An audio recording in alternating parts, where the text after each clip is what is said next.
Assalamualaikum warahmatullahi wabarakatuh. Bismillahirrahmanirrahim. Alhamdulillahirabbil alamin. Wassalatu wassalamu ala sayyidina Muhammadin wa ala alihi wa sahbihi ajmain, amma ba'd. Para mahasiswa yang berbahagia, pada kesempatan ini kita ada pada pertemuan yang ke-7. Pertemuan kemarin yang ke-6 itu adalah digunakan untuk ujian tengah semester. Di sekarang yang ke-7. Pertemuan yang ke-7 ini akan membahas tentang puasa, tujuan dan kedudukannya. Jadi puasa adalah termasuk salah satu rukun Islam, sehingga puasa tidak boleh ditinggalkan oleh siapapun orang Islam. Nah, puasa itu sendiri di dalam Al-Quran bahwa puasa itu hukumnya adalah wajib atau fardu. Nah, puasa itu apa? Puasa menurut bahasa adalah al-imsak. Jadi as-saumu, menggunakan al-imsak. Puasa menurut bahasa adalah al-imsak, yang artinya adalah menahan. Menahan. Kayak di dalam dengan dalil firman Allah, inni nazartu lirrahmani soma falan ukallimal yauma insiya. Ini nazartu, sesungguhnya saya nazar, lirrahmani, untuk Allah yang maha rahmat. Nazar soman, menahan. Menahan di sini maksudnya menahan. Falan ukallimal yauma insiya. Maka saya tidak akan berbicara pada hari ini kepada manusia. Jadi di situ soman bukan berarti puasa, tapi menurut di situ soman mempunyai arti menahan. Kemudian puasa menurut syar'i, syarak, al-imsaku anil muftiri biniyatin mahsusoh tilata naharin qabilin lissaumi. Jadi puasa menurut syarak adalah menahan dari yang membatalkan puasa.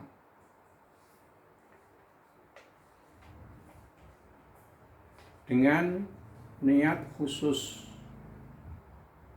selama 1 hari bagi orang yang mampu untuk berpuasa. Jadi menahan dari hal-hal yang membatalkan puasa, makan, minum, berhubungan, ya, suami istri, nah, di antaranya. Kemudian dengan niat khusus, yaitu niat puasa, nawaitu as-sawma, atau nawaitu sawma ghadin an adai Ramadan fardhon lillahi ta'ala. Tilatan nahari, sepanjang hari. Di puasa itu dilakukan sepanjang hari, ya, tidak boleh dilakukan hanya setengah hari saja. Demikian itu bagi orang yang mampu untuk berpuasa. Nah, asal difardukannya puasa itu adalah dari firman Allah yang sudah sering kita dengar, yaitu firman Allah, ya ayyuhalladzina amanu kutiba alaikumus syiyamu kama kutiba alal ladzina min qablikum la'allakum tattaqun. Hai orang-orang yang beriman, diwajibkan, difardukan, kutiba atas kamu semuanya berpuasa sebagaimana difardukan atas orang-orang sebelum kamu, supaya kamu menjadi orang-orang yang berperilaku takwa.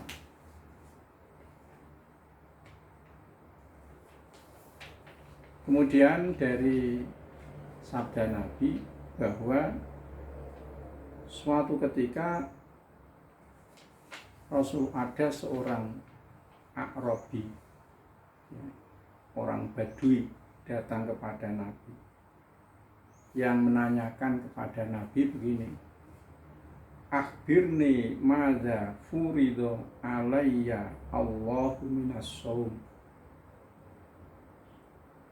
Beritahukanlah saya, ya Nabi, ya Rasulullah, apa yang difardukan oleh Allah kepada saya dari puasa, atau apa puasa yang difardukan oleh Allah kepada saya.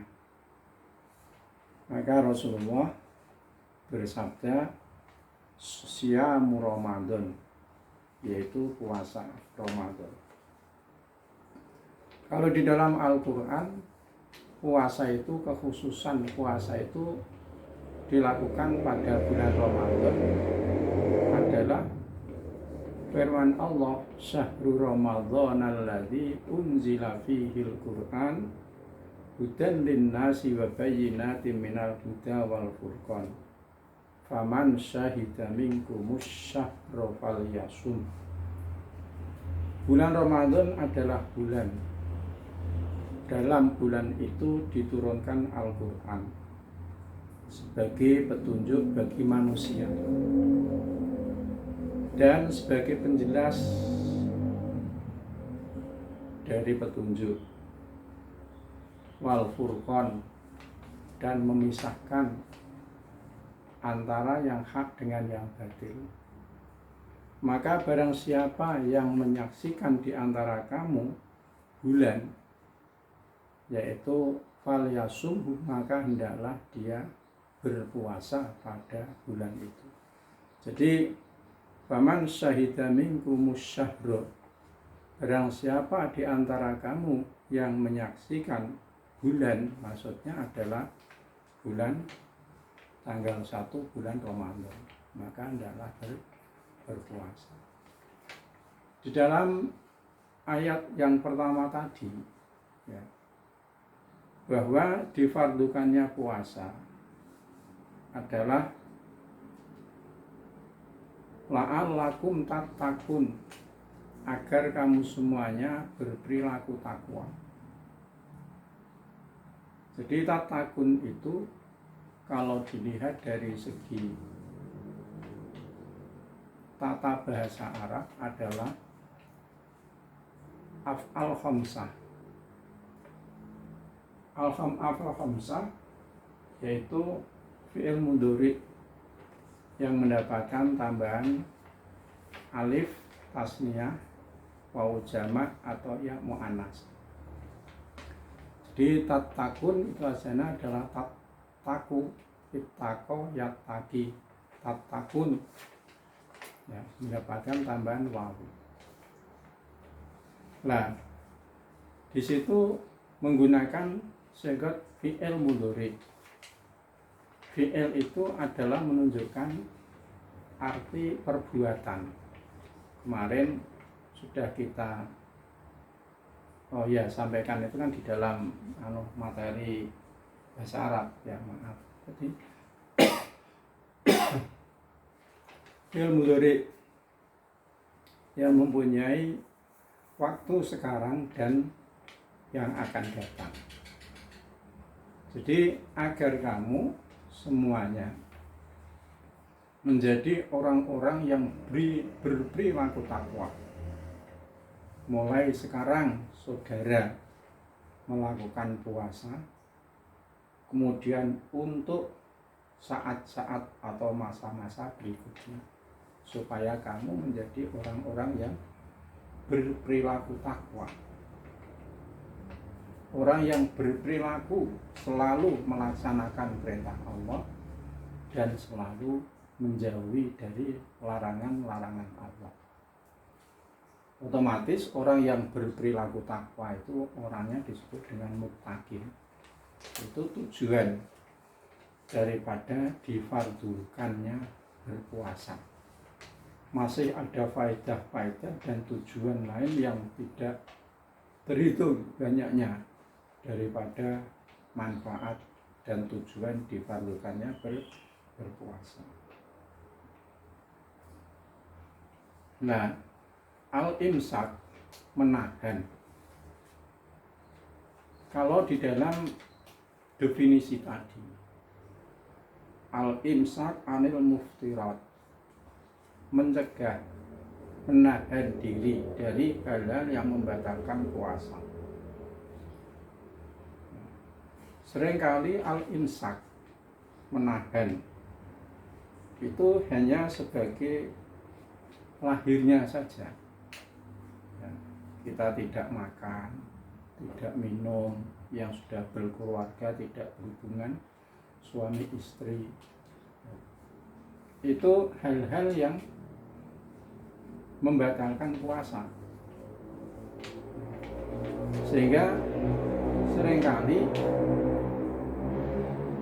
kita melaksanakan puasa itu hanya meninggalkan hal-hal yang membatalkan puasa itu. Tapi sering kita itu tidak begitu memperhatikan hal-hal yang menjadikan puasa kita itu menjadi puasa yang diterima sebagai amal. Sehingga kalau Cak Nurholis Majid itu menyebutkan membagi puasa ada yang namanya puasa badaniyah dan ada puasa nafsaniyah atau rohaniyah. Jadi puasa badaniyah ya badan kita yang puasa. Kita menahan diri dari hal-hal yang membuat puasa. Kita lakukan sejak fajar sampai terbenamnya matahari. Tetapi hal-hal yang bisa mengurangi, bukan membatalkan, tapi mengurangi pahala, bahkan menghilangkan pahala puasa kita itu sering kita tidak begitu memperhatikan, yaitu kita menahan diri dari hal-hal yang sifatnya batiniyah, rohaniyah, seperti kita berpuasa kemudian melakukan ghibah itu artinya ya cara Jawane ngrasani itu namimah, mengadu domba, menjadi saksi palsu, kemudian kita tidak bisa menjaga anggota badan kita ya, dari hal-hal yang dilarang oleh agama ketika kita sedang menjalankan berpuasa. Sehingga dengan itu semuanya menjadikan puasa kita itu ya naudzubillah, mudah-mudahan tidak terjadi, kurang berbobot, kurang berisi. Artinya ya hanya ada pada apa itu namanya kulit luarnya saja ya. Karena yang diperhatikan hanya kulit luarnya saja, sehingga di dalam hadis disebutkan ya, kamin shaimin laisa min siyamihi ilal ju'u wal atos. Banyak orang yang berpuasa, tidak ada dari puasanya itu kecuali hanya lapar dan dahaga. Artinya apa? Dia berpuasa tapi hanya merasakan lapar dan dahaga saja, tapi tidak mendapatkan pahala apa-apa. Karena apa? Ya tadi, dia memperhatikan puasa, melakukan puasa hanya meninggalkan hal-hal yang dilarang dalam puasa secara lahirnya saja, tapi hal-hal yang sifat batiniah yang bisa mengurangi bahkan menghilangkan pahala puasa itu kurang diperhatikan. Nah, puasa itu sendiri kama kutiba alal ladzina min qablikum, bahwa puasa itu juga difardukan oleh Allah atas orang-orang sebelum kamu. Jadi puasa itu sudah dilakukan sejak sebelum Islam datang, itu sudah ada ya. Orang Yahudi, orang Nasrani, bahkan orang Romawi itu melakukan puasa. Karena apa? Mereka tidak tahu puasa itu suatu perintah agama, tapi tinjauannya mereka itu adalah puasa itu adalah sangat baik untuk kesehatan. Seperti dalam tradisi agama Mesir kuno, ada beberapa hari yang dikhususkan untuk berpuasa. Tradisi agama Mesir kuno. Tradisi itu kemudian ditiru oleh agama Yunani kuno. Kemudian tradisi itu dicontoh oleh bangsa Romawi, orang Romawi. Umat Yahudi pada masa lalu juga melakukan puasa sehari semalam, tetapi perintah itu mereka rubah dengan melakukan puasa hanya sehari semalam, itu dimulai dari tengah malam sampai tengah hari. Ini dulu. Orang Nasrani zaman dulu mengerjakan puasa 40 hari. Kemudian tradisi para nabi, puasa telah menjadi ritual yang penting dalam berhubungan mereka dengan Tuhan. Di tradisi para nabi, mereka melakukan berpuasa adalah merupakan ritual yang penting dalam hubungan mereka dengan Tuhan. Jadi ada nilai-nilai ibadahnya.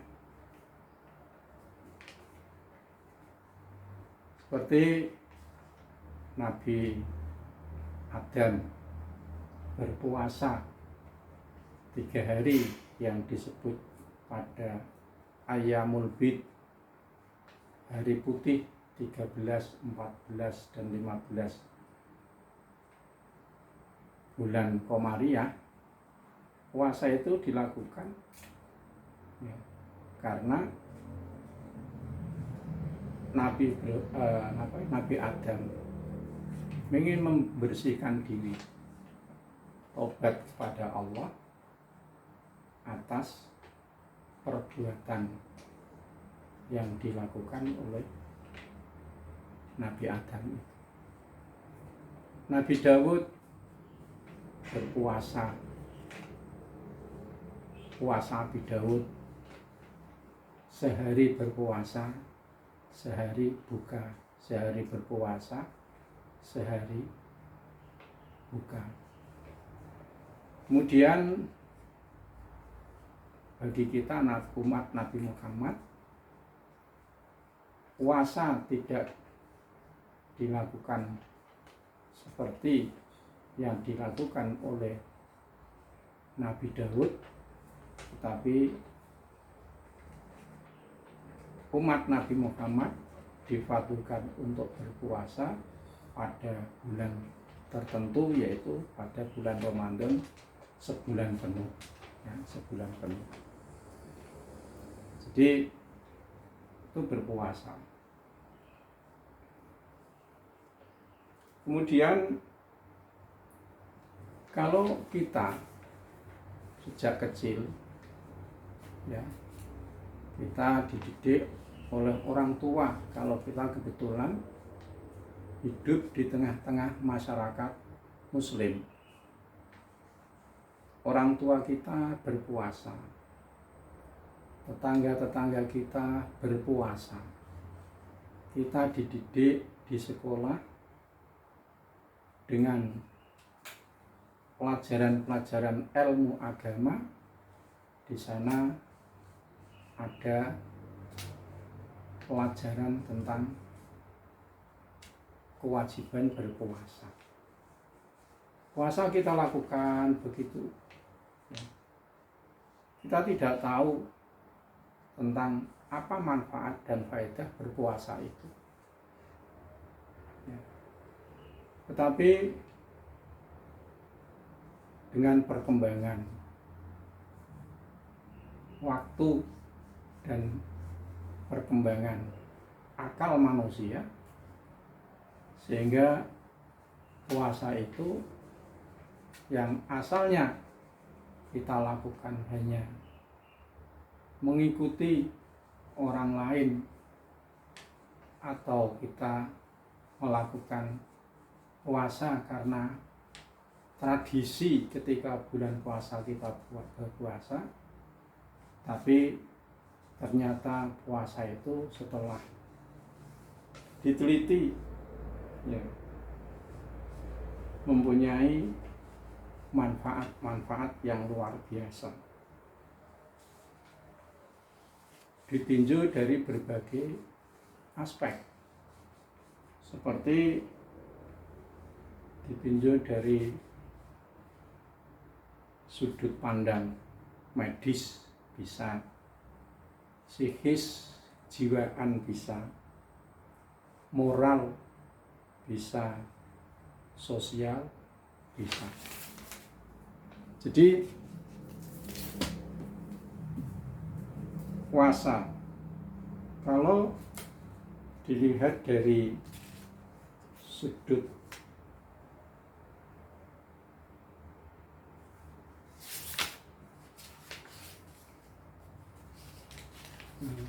pandang fisik, bahwa ada sebuah buku yang berjudul Fasting Great Medicine, ya, karya Ali Wasil Al-Khilwani, seorang olahragawan berkebangsaan Suriah yang juga ahli medis. Secara garis besar, buku itu menyebutkan dua manfaat umum ibadah puasa, yaitu untuk mencegah penyakit dan untuk menyembuhkan atau mengobati penyakit. Ini puasa kalau ditinjau dari sudut pandang medis. Secara lebih terperinci, penulis buku itu menyebutkan bahwa ibadah puasa dapat mencegah penyakit jantung koroner dan tekanan darah tinggi, hipertensi, bermanfaat bagi kesehatan pencernaan. Jadi ketika kita berpuasa, maka kondisi kita, fisik kita menjadi stabil, tekanan darah kita menjadi normal, ya. Kemudian pencernaan kita juga menjadi bagus. Karena apa? Karena seringkali kita itu mengisi perut kita itu tidak pernah ada henti-hentinya, sehingga lambung kita itu ya otomatis tidak pernah ngasuh istirahat dalam mencerna, mengolah makanan yang kita masukkan ke dalam perut. Bahkan kadang-kadang kita makan itu menurut enaknya mulut kita saja, tidak peduli bagaimana beratnya lambung kita ketika mengolah makanan itu. Makanan yang keras karena enak dimakan, kita makan. Yang pedas, yang masam, dan sebagainya, dan sebagainya. Kalau itu dilakukan terus-menerus, ya, ya, tidak pernah ada jeda waktu istirahat lambung kita dalam mengolah makanan, mencerna makanan, otomatis lama-lama lambung kita itu menjadi aus, ya, sehingga disitulah muncul berbagai penyakit, ya. Karena apa? Kebanyakan penyakit itu muncul diawali dengan tidak normalnya lambung kita. Berbeda ketika kita itu berpuasa, sering berpuasa.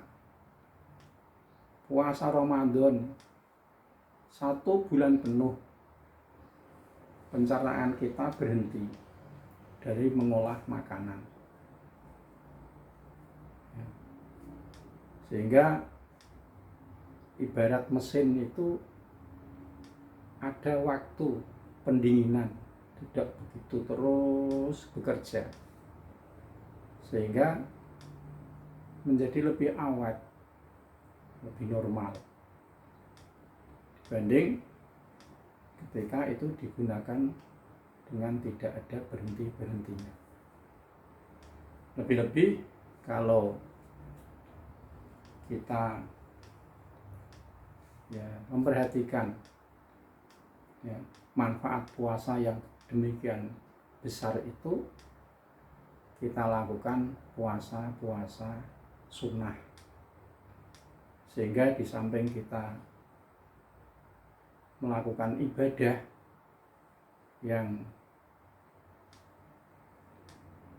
akan mendapatkan pahala dari ibadah kita itu, ya, kita lakukan sebagai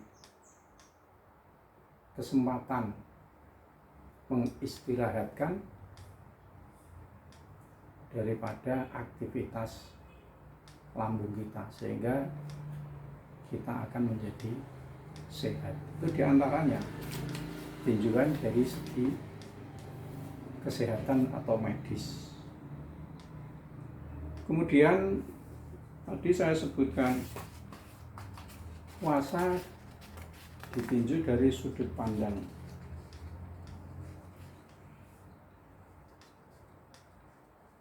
psikis atau kesehatan jiwa. dalam suatu hadis disebutkan, tadi sudah saya sampaikan, kam min shaimin laisa min syamihi ilal ju' wal atasu. Banyak orang yang berpuasa yang tidak mendapatkan apa-apa dari puasanya itu selain lapar dan dahaga. Nabi bersabda demikian karena hakikat puasa bukan hanya menahan lapar, dahaga, dan hasrat seksual, melainkan lebih penting lagi adalah mengendalikan nafsu dari berbagai kecenderungannya yang tidak sesuai dengan ajaran agama. Jadi ketika kita berpuasa itu bukan hanya meninggalkan makan, minum, dan nafsu, tetapi jiwa kita bersihkan. Kita berpuasa, kita sadar, oh iya, saya ini sedang berpuasa. Kemudian akan gibah, ya, madu, ngerasani orang, ya. Kemudian akan melakukan perbuatan adu domba dan perbuatan penyakit hati yang lain, ya. Kita kayak ingat sedang berpuasa, maka itu ditinggalkan. Nah, kebiasaan-kebiasaan yang dilakukan oleh orang yang berpuasa, pertama, mengendalikan makan, minum, dan hal-hal yang membatalkan puasa. Kemudian kebiasaan menjaga daripada penyakit hati. Nah, ketika itu sudah dilakukan oleh orang yang berpuasa, selama mereka itu berpuasa dan itu merupakan dijadikan sebagai lahan berlatih, ya, maka ketika setelah berpuasa, ya bukan kembali lagi berbuat yang dilakukan sebelum berpuasa umpamanya, tetapi tradisi-tradisi amalan-amalan yang baik itu hendaklah bisa dilanjutkan, ditindaklanjuti ketika habis melaksanakan puasa. Sehingga itulah tadi yang saya sebutkan, la'allakum tattaqun. Ketika kita berpuasa bisa melakukan hal-hal yang terpuji itu pada saat berpuasa, sehingga ke depan setelah berpuasa kita tetap mempertahankan perbuatan-perbuatan yang tidak baik yang bisa kita kendalikan ketika kita sedang berpuasa. Demikian pula puasa yang akan datang, kita lakukan yang demikian itu, lebih dari itu, sehingga ketika puasa itu kita jadikan sebagai tahapan-tahapan untuk meningkatkan ketakwaan kita, maka pada akhirnya kita akan menjadi orang yang mendapatkan predikat muttaqin. Di dalam Al-Quran disebutkan, innallaha ma'al ladzina taqaw wal ladzina hum muhsinun. Sesungguhnya Allah beserta orang-orang yang berperilaku takwa atau bertakwa dan orang-orang yang berbuat baik. Nah, siapa orang yang tidak berbahagia? Kalau dia itu orang-orang yang bersama Allah, diampuni Allah dari segala kesalahan-kesalahanmu. Jadi itu diantaranya melatih psikis kita, ya, agar psikis kita itu terhindar dari penyakit-penyakit hati.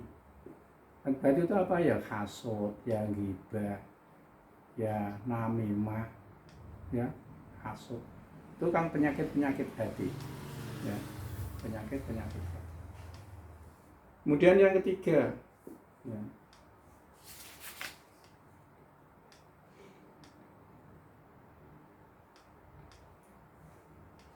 ditinjau dari segi akhlak. Ya. Jadi puasa adalah pengendalian nafsu, menjadi salah satu tujuan utama yang dapat kita raih melalui ibadah puasa. Pada dasarnya pelatihan merupakan proses pembiasaan yang akan mempengaruhi keadaan hati dan jiwa seseorang. Sesuatu yang dibiasakan dalam kehidupan sehari-hari akan mempengaruhi dan membekas dalam hati. Semakin lama suatu tindakan atau perilaku dibiasakan, semakin dalam membekas dalam hati dan pada akhirnya akan menjadi tabiat. Jadi puasa yang tadi disebutkan merupakan salah satu wahana untuk pembiasaan diri melakukan kebaikan-kebaikan. Namanya ketika kita berpuasa, kita rajin beribadah. Siangnya kita berpuasa, malamnya kita melakukan qiyamul lail, artinya bangun malam atau ya melakukan ibadah pada malam dari bulan puasa. Sedekah ditingkatkan, muamalah dengan orang lain lebih baik. Kalau itu bisa dibiasakan dan merupakan pembiasaan, maka semakin pembiasaan itu kita latih terus perbuatan itu, maka akan semakin kuat, ya, kuat. Jadi teori pendidikan yang paling praktis itu adalah pendidikan yang dilakukan oleh orang tua atau wali kepada anak, dengan cara pembiasaan dan keteladanan pembiasaan. Ya. Jadi kalau anak itu dibiasakan, ya, untuk selalu berbuat baik kepada orang lain, orang yang lebih tua, dilatih, dibiasakan oleh orang tua, maka anak itu akan terbiasa. Dengan kuatnya melakukan pembiasaan itu, sehingga itu menjadi suatu karakter atau tabiatnya, pembiasaan. Kalau biasa diajak ke masjid, namanya diajak ke masjid, karena sudah biasa diajak ke masjid, sehingga itu akan menjadi pembiasa bagi anak untuk datang di masjid. Kemudian yang kedua, keteladanan. Jadi pendidikan yang paling murah itu ya gitu, pembiasaan dan keteladanan. Jadi kalau ingin mempunyai keluarga, anak yang baik, maka orang tua harus memberikan contoh yang baik. Jangan sampai anaknya itu disuruh ngaji ya, setelah maghrib, kemudian orang tuanya nonton TV, ya, itu tidak meneladani ya, yang baik. Maka meneladani yang baik ya bukan begitu. Orang tuanya mengaji, anaknya disuruh mengaji, anaknya meneladani apa yang dilakukan oleh orang tua. Itu segi akhlak ya. Ketika berpuasa, perilaku kita ya, tangan kita, lisan kita, penglihatan kita dan sebagainya, kita biasakan untuk selalu melakukan hal-hal yang positif, sehingga setelah berpuasa akhlak yang mulia itu menjadi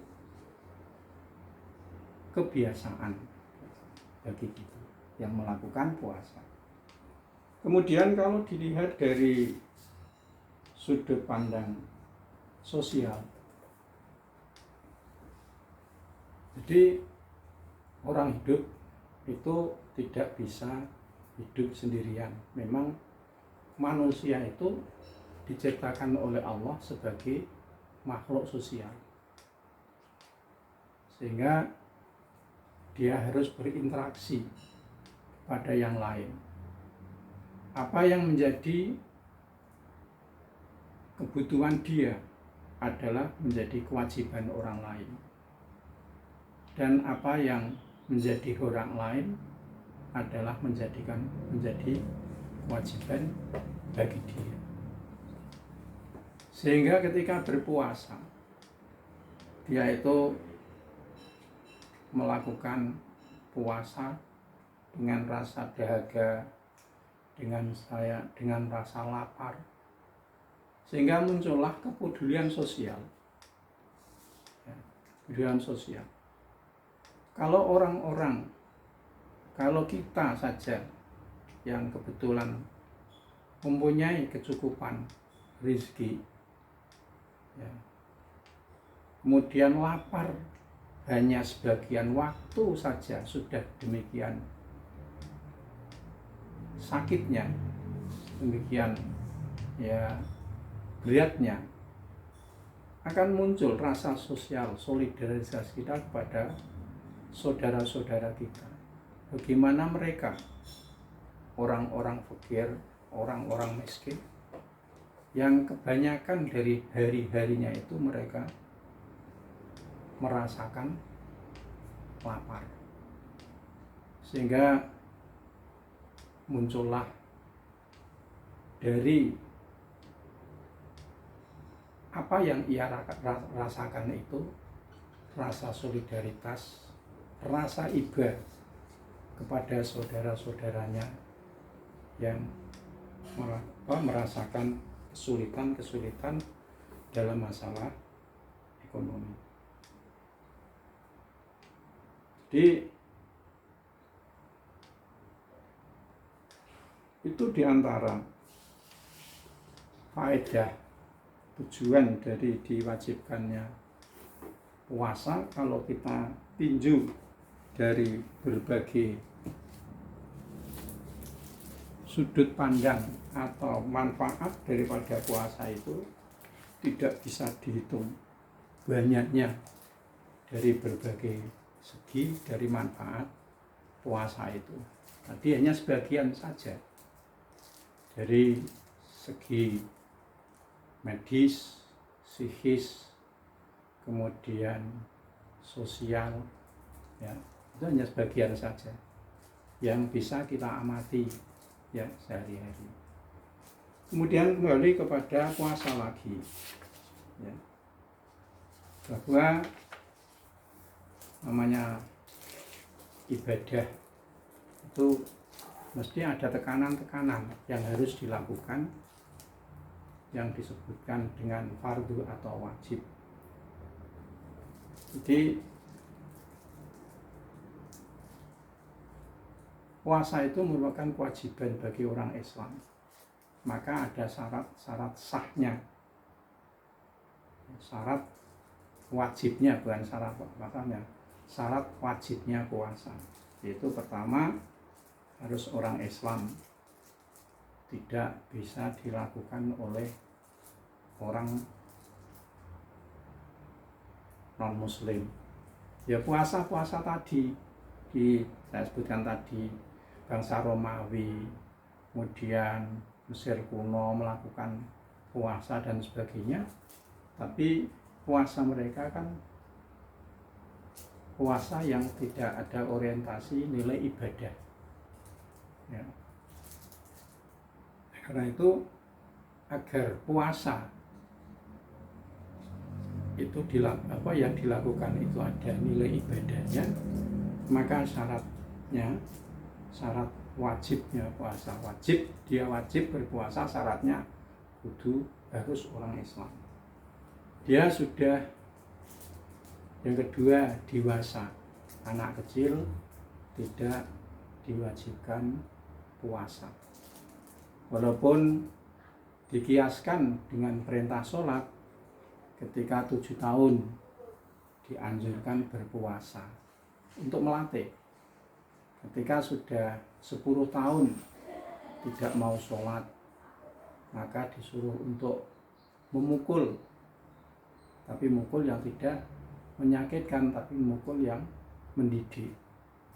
Demikian pula dikiaskan dengan sholat itu, maka ketika anak itu sudah usia 10 tahun, maka ya harus diperintahkan secara tegas untuk melatih diri berpuasa. Yang ketiga adalah berakal, sempurna akalnya. Jadi seperti orang gila ya. Kemudian ya, orang yang sedang mabuk, yang mabuknya itu sehari penuh ya, itu dia tidak wajib berpuasa. Akalnya sempurna, kemudian mampu untuk berpuasa. Sehingga orang sakit, orang yang sedang bepergian, yang masyakot ketika melakukan puasa, maka dia boleh tidak berpuasa, tapi ada aturan-aturan lain bagi mereka itu, yaitu mengkondok bagi orang yang sedang bepergian, orang sakit yang masih diharapkan sembuhnya, dia mengkondok.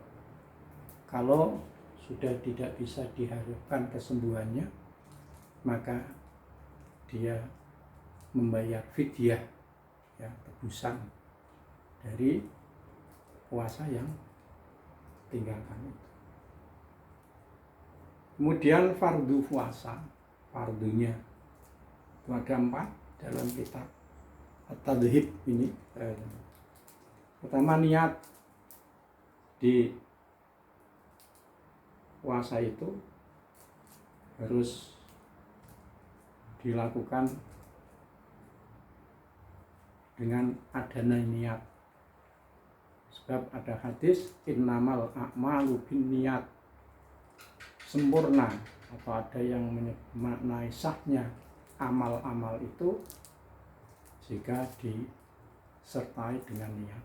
Berarti kalau dia tidak niat berarti tidak sah. Kapan waktu niat? Ya ketika masih menjelang fajar pada malam hari. Tidak boleh niat puasa Ramadan itu setelah pagi.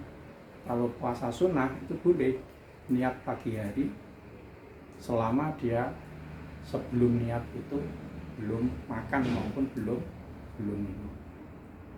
Jadi niat harus malam hari berdasarkan hadis Nabi, malam yubayyit as-siyama qoblal fajri fala siyama lahu. Barang siapa yang tidak melakukan niat pada malam hari puasa sebelum fajar, maka tidak ada puasa baginya, artinya puasanya tidak. Dan firman Allah, wa kulu washrabu hatta yatabayyana lakumul khaytul abyadu minal khaytil aswadi minal fajr thumma atimmus syiyama ilal lail wa la tubashiruhunna wa antum akifuna fil masajid. Yang kedua, menahan diri dari makan. Berikutnya puasa tadi niat, kemudian menahan diri dari makan, minum, dan berhubungan. Kemudian yang selanjutnya adalah sengaja muntah. Ya, sengaja muntah. Sengaja. Walaupun muntah yang disengaja itu tidak ada sesuatu yang kembali lagi ke dalam perutnya. Tapi kalau tidak sengaja, ya tidak apa-apa, tidak sengaja. Ini fardu-fardunya puasa yang harus dilakukan bagi orang yang berpuasa. Kemudian hal-hal yang membatalkan puasa. Disebutkan di sini ada 10. Yang pertama adalah memasukkan sesuatu secara sengaja kepada lambung atau jauf warros, masakan sesuatu. Ya. Mawasola amdan ilal jaufi, lambung warroksi, itu membatalkan puasa. Di merokok itu ya juga membatalkan puasa. Kemudian al-huknah fi ahadis sabila ini. Huknah itu memasukkan sesuatu karena itu termasuk jauh ya ke dalam 2 lubang, yaitu kubul dan dubur. Kemudian bermuntah secara sengaja. Kemudian wat'u, ya, mati, bersetubuh secara sengaja. Kemudian injal, mengeluarkan air sperma secara sengaja, kalau mimpi tidak. Kemudian haid, nifas, kemudian gila, dan murtad. Ya. Urat murtad itu mengapa tidak membatalkan puasa? Karena orang murtad itu adalah orang yang keluar dari Islam sehingga dia itu tidak termasuk memiliki ahliyatul ibadah, ya, ahliyah beban untuk beribadah. Ya. Kalau orang murtad tidak beribadah, tapi ketika dia Islam murtad, kemudian dia masuk Islam lagi, maka puasa yang ditinggalkan ketika dia murtad itu harus dipenuhi. Kemudian sunnah-sunnahnya berpuasa, di antaranya adalah menyegerakan berbuka, takhirus sahur, takhirus suhur, mengakhirkan sahur. Kemudian tarkul hujri minal kalam, yaitu meninggalkan pembicaraan yang kalam yang batil, yang fahish, seperti memaki, seperti ghibah dan sebagainya. Jadi takjilul fitri, menyegerakan fitur. Jadi Allah Subhanahu wa taala mensyariatkan puasa bagi umat Islam. Allah tidak, dalam perintahnya itu tidak menjadikan apa yang ditaklifkan, diperintahkan itu menjadi sengsara bagi orang mukallaf dari pelakunya. Sehingga apa?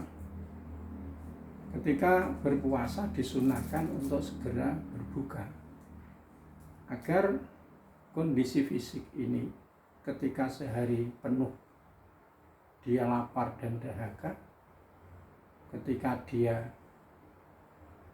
berbuka maka kondisi badan itu segera pulih lagi. Oleh karena itu disunahkan segera untuk berbuka.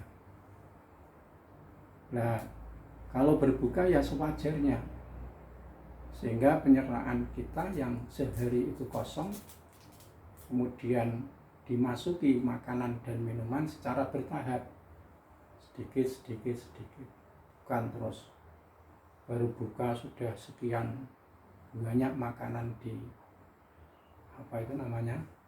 dimakan semuanya sehingga menjadi berat. Nah, itu tidak dianjurkan demikian. Ya, termasuk yang dimakruhkan itu makruh. Takhirus sahur, mengakhirkan ke sahur. Jadi agar nanti ketika berpuasa, hari berpuasa itu tidak begitu letih, ya, dahaga maupun lapar, sehingga disunahkan ketika sahur itu agak akhir, ya, agak akhir. Boleh saja tidak sahur itu ya boleh, ya. Atau akhir sahur ketika habis tarawih terus sahur, kemudian nanti fajarnya tidak sahur, ya boleh saja, tapi tidak mendapatkan kesunahan. Kemudian meninggalkan pembicaraan yang tidak baik, seperti ghibah, seperti memisuh dan sebagainya. Walaupun itu tidak termasuk yang membatalkan puasa, tetapi itu termasuk perbuatan yang bisa mengurangi bahkan menghilangkan pahala puasa, sehingga disunahkan bagi orang yang sedang berpuasa itu meninggalkan omongan-omongan yang tidak baik.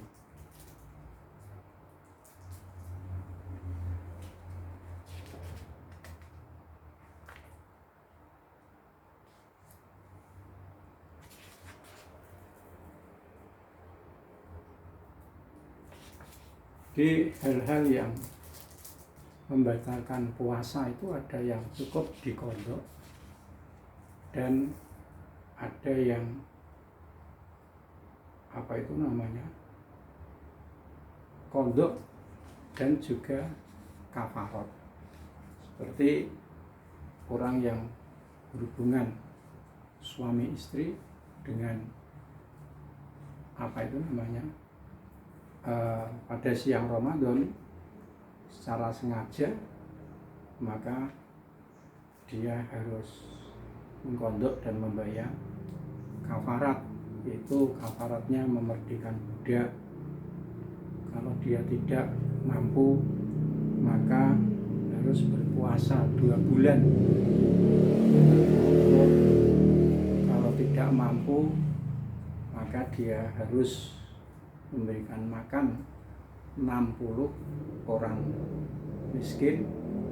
Tiap-tiap orang miskin itu 1 mud makanan. 1 mud itu sekitar 8 on. 8 on.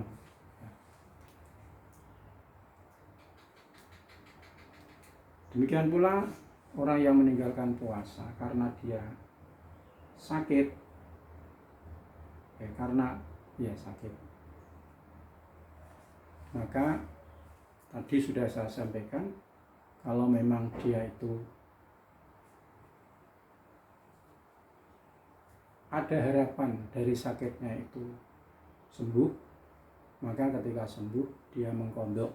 Tapi kalau tidak, maka dia membayar kafarat saja. Sebab kalau sudah tidak bisa diharapkan sembuhnya, itu berarti semakin hari, semakin minggu, semakin bulan, berarti sakitnya bertambah berat, sehingga demikian pula akan melakukan berpuasa juga semakin berat, sehingga cukup dia memberikan kafarat tebusan dari puasa yang ditinggalkan itu tiap-tiap hari 1 mud makanan.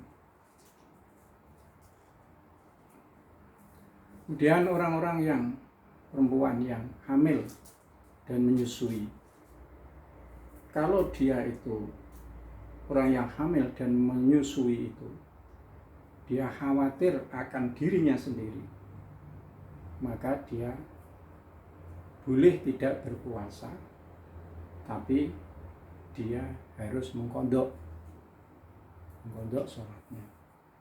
Tapi kalau orang yang hamil dan orang yang menyusui itu khawatir akan anaknya,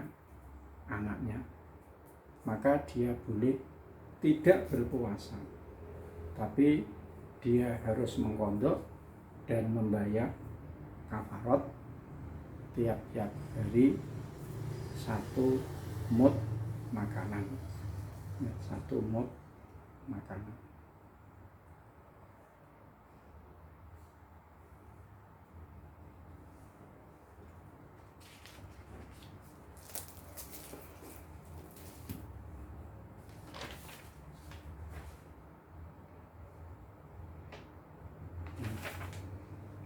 Demikian yang bisa saya sampaikan materi yang hubungannya dengan puasa. Ya, saya minta pemohon nanti bisa dikembangkan sendiri dengan cara membaca buku-buku referensi yang mendukung dari pendalaman materi yang sudah disampaikan ini. Cukup sekian. Wabillahi taufiq wal hidayah.